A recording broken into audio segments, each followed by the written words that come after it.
Alors, 5 minutes de Moussard pour commencer. Je ne sais pas si vous avez entendu tous parler du Rav Kahneman.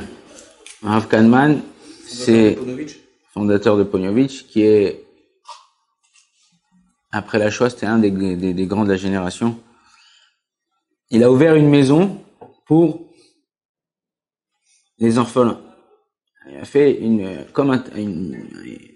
un endroit pour les orphelins où ils étudiaient la Torah. Après, il les faisait rentrer à l'Yeshiva et après, il les mariait.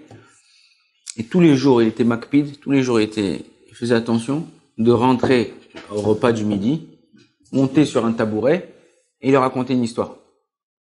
Des enfants de 6 ans, 5 ans jusqu'à l'âge de 13, 14 ans. Et il racontait une petite histoire comme ça pour les renforcer. Un jour, il rentre, pose une question aux enfants. Quelle question il pose aux enfants? Qu'est-ce qu'on dit à la fin de la Hamida? Un enfant, il a levé la main, il a dit, on dit Elokai Netzor. Il dit non, quelque chose qui n'est pas écrit dans le Siddur. Le passouk. Alors il dit, il y a un des enfants, il a levé la main, et dit, on dit un passouk qui commence par la première lettre de notre nom, et qui finit par la dernière lettre de notre nom. Il dit Kol HaKavod, applaudissez, donnez-lui un bonbon. Il dit deuxième question. Il dit ça, c'est un peu plus difficile, mais celui qui répond aussi sera récompensé. Il dit pourquoi on doit lire cette phrase? À quoi ça sert de dire cette phrase? Je suis pas le Rav Kahneman, t'es pas un des orphelins. Ah, tu veux un bonbon? Alors, il lui dit, les enfants, hein, il y a moins de mains qui se lèvent. Un enfant il lève, il dit, je crois que j'avais entendu une fois du Rebbe que une fois qu'on va monter au Gan Eden après 120 ans, Kadosh Baruch Hu, il va nous demander comment on s'appelle. Et pour se rappeler de notre nom, alors on lit cette phrase comme ça, quand tu montes devant un Kadosh Baruch Hu, on peut un peu se rappeler de ce nom. Maintenant, je veux que tu répondes à cette question. Il leur a posé une troisième question. Il leur a dit, j'ai une autre dernière question à vous poser. Combien de fois on lit cette phrase dans la journée? 3 fois. Shacharit, mincha, arvit. Il dit, comment c'est possible? Quand ta mère t'appelle au téléphone, combien de fois prononce ton nom? Ou dès que quand t'appelles quelqu'un au téléphone, ou quand tu vas voir quelqu'un, tu vois, ouais, allô, qui c'est? C'est David. Ah, ok, David. Ah, comment ça va? Ouais, David, qu'est-ce que tu fais ce soir? Au moins 100 fois par jour, on prononce ton nom. Comment, en disant une phrase 3 fois par jour, tu vas te rappeler Zarma de ton nom devant un Kadosh Baruch Hu, et quand on t'appelle toute la journée, tu te rappelles pas de ton nom? Alors Rav Kahneman, il a dit comme ça. Il a dit, on va avoir tellement peur quand on va arriver devant un Kadosh Baruch Hu, qu'on va, même notre nom, on va l'oublier. Alors il dit, en quoi? En le disant 3 fois dans la journée, tu vas te rappeler. Et il dit, quand on meurt, une personne, elle meurt, elle prend rien avec elle. Ta Rolex, ton iPhone, tes Air Max, ce que tu veux, on va rien mettre avec toi dans la tombe. La seule chose que tu vas prendre avec toi, c'est la Torah que tu as appris dans ce monde-là. Donc, quand toi, tu te lis à Hachem par la Torah, c'est obligé, et ça, personne ne peut te le prendre, que même si tu as peur que le passage, quand tu te lis à Kadosh Baruch Hu par quelque chose de éternel, qui est la Torah depuis la création du monde jusqu'à aujourd'hui, elle n'a pas changé une lettre. Tu prends les Thémanim qui étaient éloignés du monde, qui étaient les Yéménites, qui avaient, ils ont leur minagim, leur truc, tu prends le Sefer Torah d'un Yéménite d'il y a 500 000 ans, et tu prends notre Sefer Torah, aucune différence. Comment ça se fait? Parce que la Torah, elle est éternelle. Étant donné que quand tu te lis à quelque chose d'éternel, toi aussi tu restes éternel. Et quand tu te lis d'une cette façon, malheureusement aujourd'hui dans nos générations, il y a plein d'enfants qui sont dans l'école. Je vais pas dire goy parce qu'il n'y a pas d'école goy en Israël, mais une école où il n'y a pas de Torah, rien du tout. Ils savent rien du tout, rien. Et à Rav Mugrabi, c'était avant la fête de Shavuot. Une école de Choulon, pas du tout religieuse. Enfants de CM2, ils sont venus pour voir c'est quoi une synagogue, c'est quoi un Sefer Torah et tout. Bon, il a ouvert et tout, hop, il a ouvert. Et il leur a montré c'est quoi un Sefer Torah. Il a ouvert l'Aron HaKodesh. Il a dit bon, je vais profiter. Ils sont là, je vais leur faire un petit cours, un petit shiur. Et là, on a commencé à parler de la Torah, de venir pendant la synagogue avec leurs parents. N'oubliez pas, bientôt c'est Shavuot, tout ça.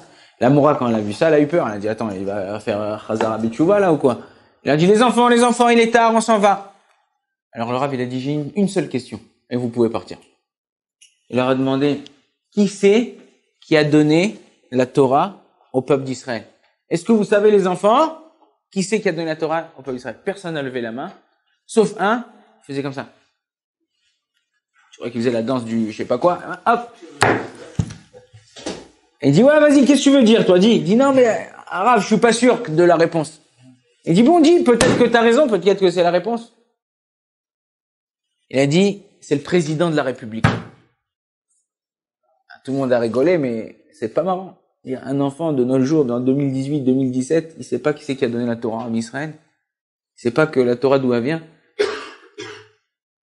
Un enfant de cette même école, il a demandé à Samora, c'est quoi le Bet Samer Dalet qu'on écrit? Vous savez, chez les religions, on écrit un Bet Samer Dalet en haut de la plage. Ok, Bessiata d'Ishmaïa, avec l'aide de Dieu, son arme. Lui, il était dans une école qui s'appelle Denour. Denour, c'était un des ministres de l'éducation et au début de la création de l'État d'Israël. La Mora, la prof, elle savait pas. Elle dit, laisse-moi réfléchir, je vais te dire. En Israël, on a l'habitude de tout, même à l'armée comme ça. Tout ce que tu dis, tout ce que t'écris en rachet tes votes. Comment on dit en français rachet tes votes? En initial comme ça. Hop, tac, tac. Abréviation. Alors elle lui dit, et après, au bout d'un quart d'heure, la maîtresse, elle dit, ouais, je sais c'est quoi, bête sa mère d'Alet. Elle dit, c'est quoi, Amora? Il dit, c'est bête, c'est faire des noms.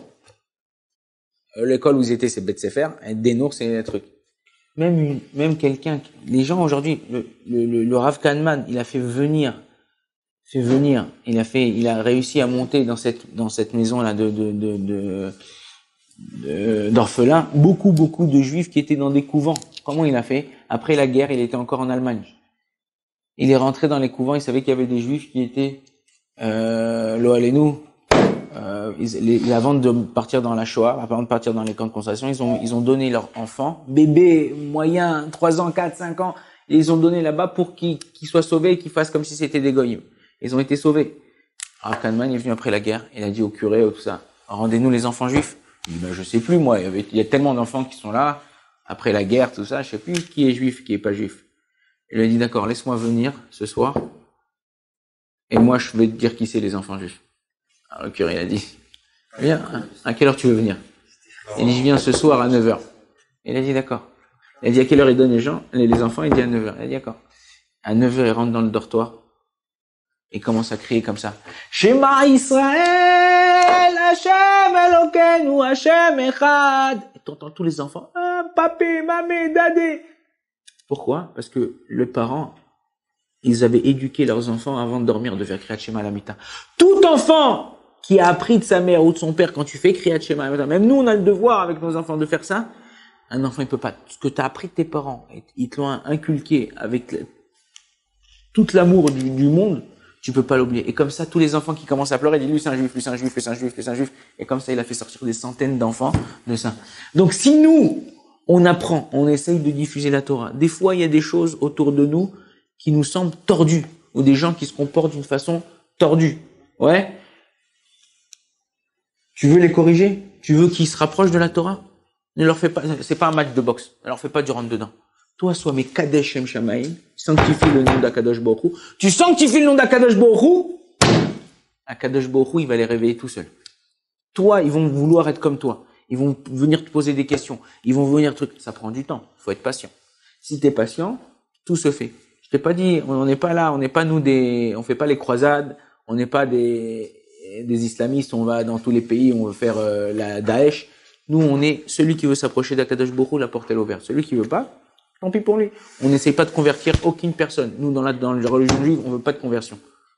Celui qui veut se convertir, tu veux te convertir, Baruch haba. Mais nous, on convertit. Il y a une phrase qu'on dit comme ça chez nous.